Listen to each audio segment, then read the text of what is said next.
Hello students, rising star सेलेस classes में आपका स्वागत है। आज हम हिंदी व्याकरण का एक महत्वपूर्ण ही स्वरूप संधि की जो प्रश्नोत्तरी सीरीज आपके लिए लाए हैं उसका दूसरा भाग आपके समक्ष प्रस्तुत है। अगर ध्यान हो स्टूडेंट्स तो पहले भाग में हमने 15 प्रश्न को हल कराया था और बिल्कुल व्याख्या और विश्लेषण सहित। आज हम अगले 15 प्रश्नों को हल कराएंगे।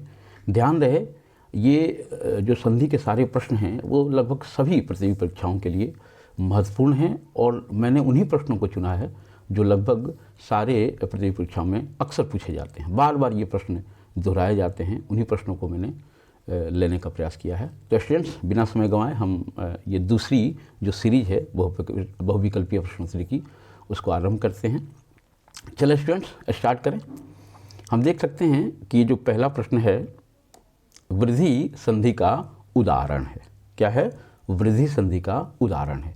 तो स्पष्ट है कि वृद्धि संधि को समझने के लिए इसके पहले भी मैंने बताया है कि हमने संधि पे 3 जो वीडियोस डाले हुए हैं उसको ज़रूर आप देख लें, क्योंकि उसको बिना देखे आप ये प्रश्नोत्तरी नहीं समझ सकते हैं या फिर किसी संधि को नहीं समझ सकते हैं। खैर, यहाँ हम देखें कि वृद्धि संधि का उदाहरण है तो एक एक करके हम ये समझने का प्रयास करें कि ये जो 4 विकल्प हैं उसमें कौन कौन से संधि हैं। अगर ये हम निकाल लें, 3 संधियों के नाम निकाल लें कि कौन कौन से संधि हैं, तो वृद्धि संधि अपने आप निकल जाएगी। जैसे हम देख सकते हैं यहाँ पहला है नयन, है ना। तो नयन का हम जानते हैं क्या होता है, जानते हैं ना, नेधन अन होता है, स्पष्ट है। और हमने पढ़ा था, जब आपको बताया था कि ये अन होगा। यहाँ पे हम इसको मिटा दें, ज़रा इसको थोड़ा सा हम मिटा दें, है ना। ये हाँ ठीक है, अब मिट गया। नेधन अन, तो हमने बताया था कि ये क्या है, अयादी संधि है ना। ये तो कन्फर्म था। और कैसे रूप बदलते हैं उसकी चर्चा मैं कर चुका हूँ। विद्यार्थी, विद्याधन अर्थी, इसकी चर्चा मैं कर चुका हूँ। और ये क्या है, दीर्घ संधि है, ठीक है। यद्यपि, यद्यपि के लिए मैं बताया था यदि धन अपि, क्या बताया था, यदि धन अपि, यही बताया था ना। और हमने बताया था कि ई और अ ये क्या है, यण संधि है ना। ये क्या है, यण संधि। तो स्पष्ट है कि हमने देखा कि नयन ये अयादी संधि है, विद्यार्थी दीर्घ संधि है, यद्यपि यड़ संधि है, एक क्या होगा, स्पष्ट है कि अगर 3 नहीं है तो ये क्या होगा, वृद्धि संधि होगा। तो हम देखें जरा एक का संधि विच्छेद होता क्या है। तो हम देख सकते हैं एक धन एक, है ना।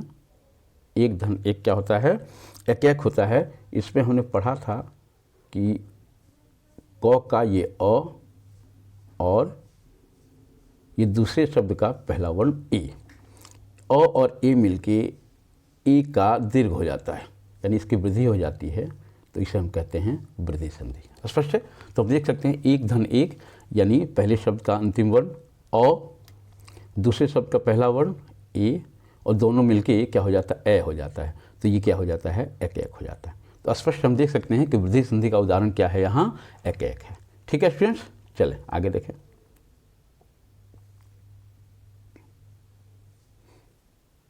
आज हम देखें दूसरा प्रश्न।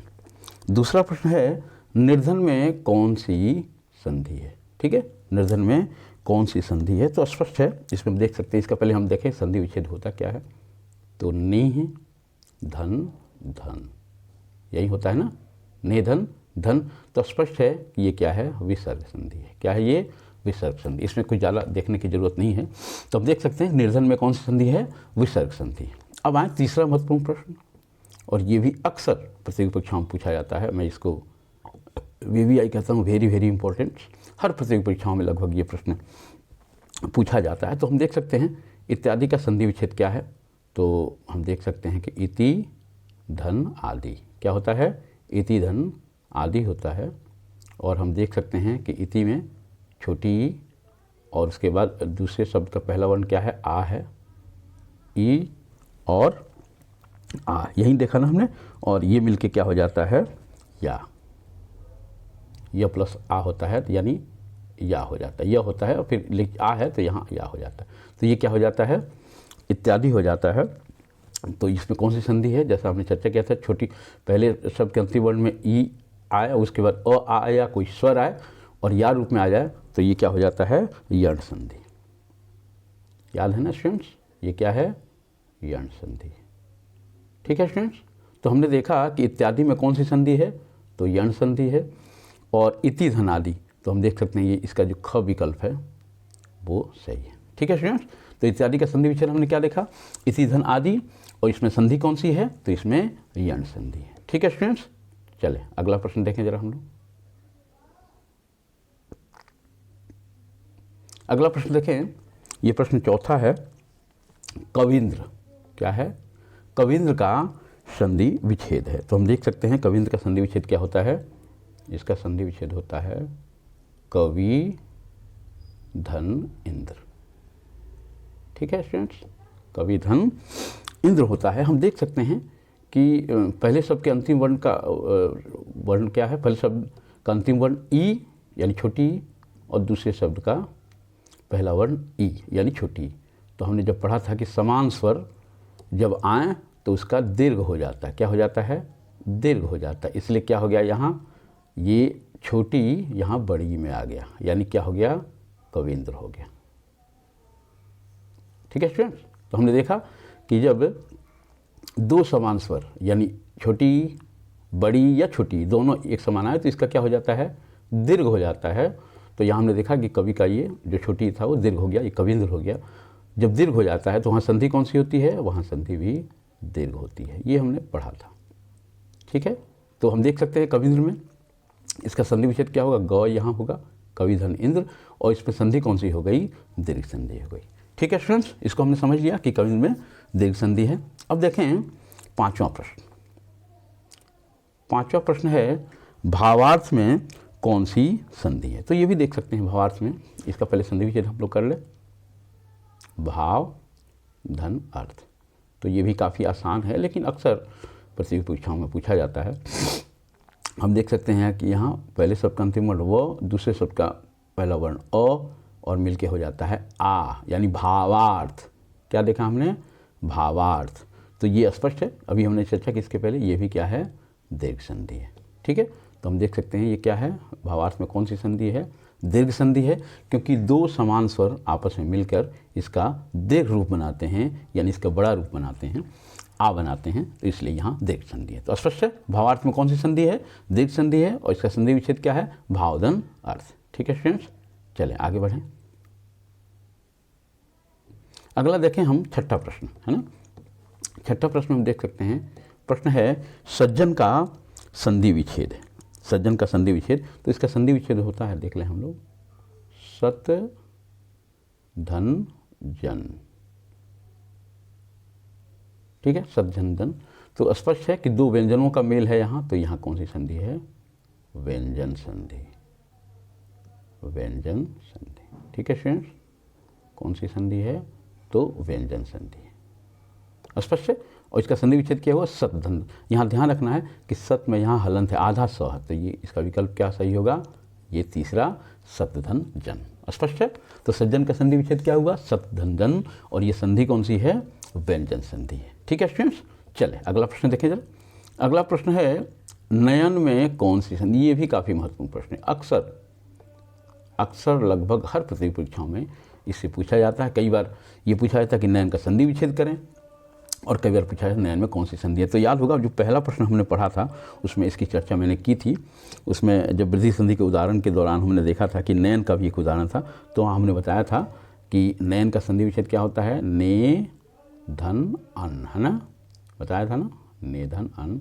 और बताया था कि यहाँ पहले शब्द का अंतिम वर्ण क्या है, ए है, और दूसरे शब्द का पहला वर्ण क्या है, अ है। यही बताया था ना, यही बताया था ना। तो ये क्या बताया था मैंने कि ये क्या है, अयादि संधि, अयादि। क्लियर है, क्योंकि जब याद होगा स्टूडेंट कि जब मैंने स्वर संधि के पांचों भेद बताए थे तो उसमें ये बताया था कि अयादि संधि में पहला जो वर्ण है, पहले शब्द का अंतिम वर्ण ए ओ आता है, और दूसरे शब्द का पहला वर्ण अ आ या कोई अन्य स्वर आता है। तो यहाँ हमने देखा ए आया, और ए और अ मिलके अय हो जाता है, तो ये हो जाता है नयन। ठीक है स्टूडेंट्स, चलें तो हमने देख लिया कि नयन में कौन सी संधि है, तो नयन में अयादि संधि है। ठीक है स्टूडेंट्स, चले आगे बढ़ें जरा। अगला देखें हम, ये है 8वां प्रश्न। ठीक है, 8वां प्रश्न है कि अत्यावश्यक क्या है, अत्यावश्यक में कौन सी संधि है। तो सबसे पहले हम क्या करेंगे कि अत्यावश्यक का संधि विच्छेद करेंगे। तो संधि विच्छेद करें जरा, इसका होगा अति धन आवश्यक। क्या हुआ स्टूडेंट्स, अति धन आवश्यक, यही हुआ ना। हाँ, अब देखें जरा, अति में क्या है, छोटी की मात्रा है, और आ में क्या है, सॉरी आवश्यक में पहला वर्ण क्या है, आ है। तो ई और आ मिलके क्या हो जाते हैं, य हो जाते हैं। और ये मैंने बताया था कि ये क्या है, ये यण संधि है, यही बताया था ना। तो ये क्या हो गया, यण संधि। ये कौन सी संधि हो गई, यण संधि। क्यों यण संधि हुई, इसकी चर्चा मैं कई बार कर चुका हूँ कि जब पहले शब्द का अंतिम वर्ण ई आए, है ना, या उ आए, और दूसरे शब्द का पहला वर्ण ओ आ या फिर कोई स्वर आए, है ना। तो हमने देख सकते हैं कि पहले शब्द का अंतिम वर्ण क्या है, ई आ, तो स्पष्ट है यहाँ कौन सी संधि है, यण संधि है। ठीक है स्टूडेंट्स, ये भी अक्सर पूछा जाता है प्रतियोगी परीक्षाओं में। अब आए हम देखें अगला प्रश्न। अगला प्रश्न है स्वर संधि के कितने भेद। स्टूडेंट्स कई बार ये छोटे स्तर के भी प्रश्न आते हैं, लेकिन कई बार हम भ्रमित हो जाते हैं और वो आसान क्वेश्चन से गलत हो जाते हैं। एक बात हमेशा ध्यान रखना है कि हमारी सफलता तभी संभव होती है जब हम आसान प्रश्न को गलत न करें। देखो, कठिन क्वेश्चन तो गलत होते ही हैं, उनकी संभावना बनी रहती है, लेकिन जितने आसान प्रश्न हैं उनमें जितनी गलतियां हम कम करेंगे उतनी सफलता की गारंटी हो जाती है। ठीक है स्टूडेंट, तो हम देखें स्वर संधि के कितने भेद हैं। तो क्लियर है, हम लोग कई बार पढ़ चुके हैं शुरू में ही। इसके 5 भेद होते हैं, और कौन कौन होते हैं उसको एक बार फिर से हम यहाँ दोहरा लें ताकि फिर से आपको याद हो जाए। एक है दीर्घ, है ना, दूसरा है गुण, ठीक है, तीसरा है वृद्धि, ठीक है, चौथा क्या है स्टूडेंट्स, चौथा है यण, और 5वां क्या है, अयादि, है ना। ये चर्चाएं कई बार हुई हैं, लेकिन फिर से मैं आपके लिए दोहरा दे रहा हूँ। स्वर संधि कितने भेद हो गए, तो 5 भेद हो गए। कौन कौन, दीर्घ संधि, गुण संधि, वृद्धि संधि, यण संधि और अयादि संधि। ठीक है स्टूडेंट्स, चले अगला प्रश्न देखें जरा। अगला प्रश्न देखें, यह है प्रश्न 10, है ना, 10वां प्रश्न है, देवेंद्र में कौन सी संधि है। तो सबसे पहले हम लोग इसका संधि विच्छेद कर लें। क्या होता है, देव धन इंद्र, है ना। क्या होता है, देव धन इंद्र, यही होता है ना। तो हम देख सकते हैं देवेंद्र में पहले शब्द का अंतिम वर्ण क्या है, अ है, और दूसरे शब्द का पहला वर्ण क्या है, ई है। ठीक है, तो याद कीजिए, अ आ के बाद जब ई उ आए तो कौन सी संधि हो जाती थी, गुण संधि हो जाती थी, है ना। याद आया, ठीक है स्टूडेंट, याद आ गया आपको। तो हम देख सकते हैं कि यहाँ कौन सी संधि है, गुण संधि है, क्योंकि अ और ई मिलके क्या हो जाते थे, ए हो जाते थे, है ना। तो यहाँ देव प्लस इंद्र यानी अ ई मिलके ए, तो ये हो गया देवेंद्र। ठीक है स्टूडेंट्स, तो यहाँ कौन सी संधि हो गई, हम देख सकते हैं यहाँ हो गई गुण संधि। ठीक है स्टूडेंट्स, चलें अगला प्रश्न देखें जरा। ये प्रश्न है 11वां प्रश्न देख, सुक्ति का संधि विच्छेद। ये भी कई बार ये प्रश्न एग्जाम में आता है और लगभग हर परीक्षाओं में पूछा जाता है। तो हम देख सकते हैं कि सुक्ति में कौन सा संधि विच्छेद, पहले संधि विच्छेद कर लें। शु धन उक्ति, ठीक है स्टूडेंट, क्या है ये, शुधन उक्ति, यही है ना। तो हम देख सकते हैं कि शु में क्या है, पहले शब्द का ये वर्ण क्या है, इसका पहले शब्द का अंतिम वर्ण छोटा ऊ है, ठीक है, और दूसरे शब्द का क्या है, ये भी ऊ है, ठीक है, और ये मिलके क्या हो जाता है, दीर्घ हो जाता है। क्या हो जाता है, दीर्घ हो जाता है, यानी कहने का अर्थ क्या होगा, कौन सी संधि हुई, इसमें दीर्घ संधि हुई। ठीक है स्टूडेंट, तो दीर्घ हुई, इसलिए यहाँ जो सु हर्ष रूप था, छोटा रूप था, वो दीर्घ हो गया, तो यहाँ क्या हो जाता, सु, यानी ये यहाँ दीर्घ रूप में सुक्ति हो जाता है।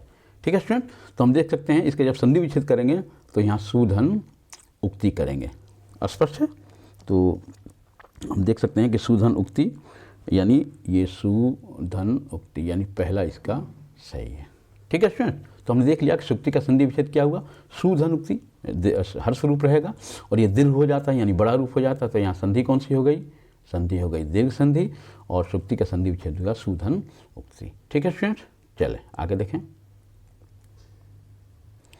अगला प्रश्न देखें, दिगंबर का संधि विच्छेद क्या है। ये भी काफ़ी महत्वपूर्ण प्रश्न है और अक्सर पूछा जाता है।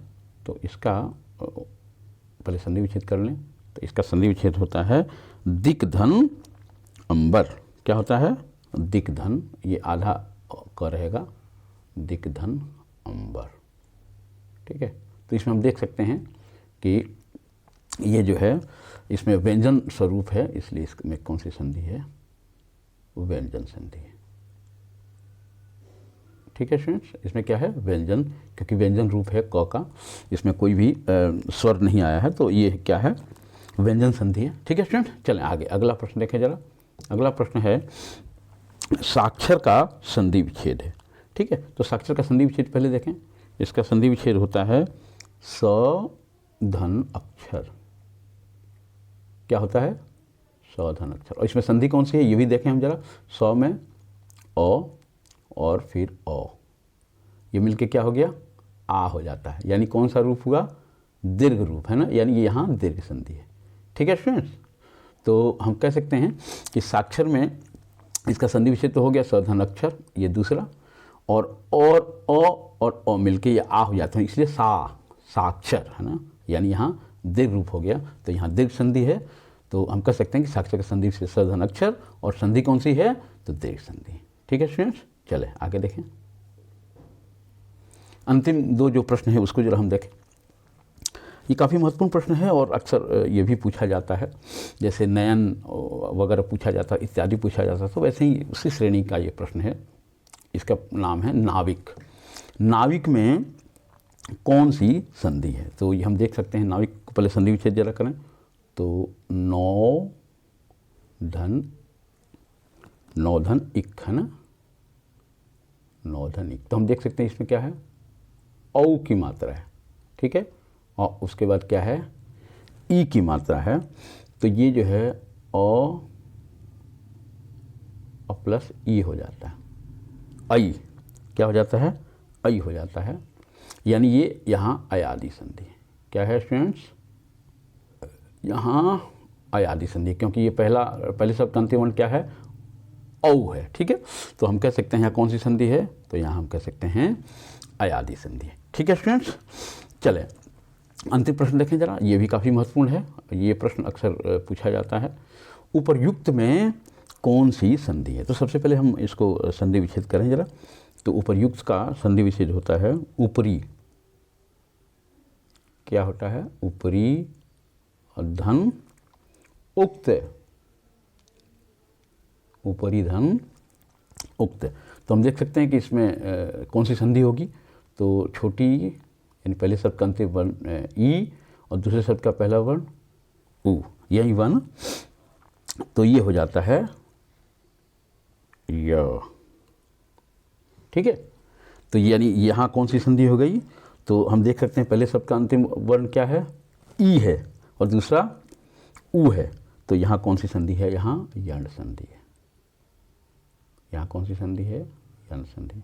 इसको पहचानने का सबसे आसान तरीका है कि पहले शब्द का अंतिम वर्ण क्या है। तो हमने अक्सर पढ़ा है कि जब पहले शब्द का अंतिम वर्ण ई उ आए तो यण है, पहले शब्द का अंतिम वर्ण ओ औ आए, है ना, वहाँ कौन सा है? वहाँ हमारा अयादि संधि हो जाता है, जहाँ यहाँ हमने चर्चा की थी, है ना। तो ये अगर हम ध्यान रखेंगे तो संधि पहचानना हमारे लिए काफ़ी आसान होगा। तो हम देख सकते हैं उपर्युक्त में कौन सी संधि है? तो उपर्युक्त में यण संधि है। ठीक है, तो यहाँ हमने यण संधि देखा और इसका संधि विच्छेद भी हमने देख लिया कि ऊपरी धन उक्त। ठीक है स्टूडेंट्स, तो इस प्रकार हम देख सकते हैं कि ये आज जो हमने आपको 15 प्रश्न हल कराए, 15 प्रश्न ही नहीं बल्कि वो 30-35 प्रश्न थे, क्योंकि हर प्रश्न के मैंने एक तो संधि विच्छेद कराया और फिर से दोहराते हुए कि कैसे उसके रूप बदलते हैं और वो संधि के कैसे रूप बनते हैं, इसको भी हमने बड़ी बारीकी से देखने का प्रयास किया। तो एक से कई प्रश्न संधि विच्छेद किया, संधि का नाम हमने जाना, और ये जो सारे प्रश्न थे, यानी 15 पहले प्रश्नोत्तरी भाग में और आज के 15, यानी कुल 30 प्रश्न हुए। और 30 प्रश्न में आपके लगभग हर प्रतियोगी परीक्षाओं में इनसे प्रश्न पूछे जाते हैं। ठीक है स्टूडेंट्स, तो एक और बात ध्यान रखना है कि इसके बाद मैं तीसरी सीरीज जो लाऊंगा जिसमें 20 प्रश्न होंगे, और इस प्रकार 50 प्रश्नों की जो श्रृंखला है वो समाप्त हो जाएगी और मेरा विश्वास रहेगा कि इन 50 प्रश्नों में आपके लगभग हर प्रतियोगी परीक्षाओं के प्रश्न इन्हीं संधि से मिल जाएंगे। ठीक है स्टूडेंट्स, एक और अनुरोध आपसे कि अगर ये मेरे सारे वीडियोस पसंद आ रहे हों तो ज़रूर लाइक, शेयर और एक प्यारा सा कमेंट्स दीजिए और इस संधि को समझने के लिए मेरा जो संधि का वीडियोज है उसे ज़रूर देखें। ठीक है स्टूडेंट्स, थैंक यू।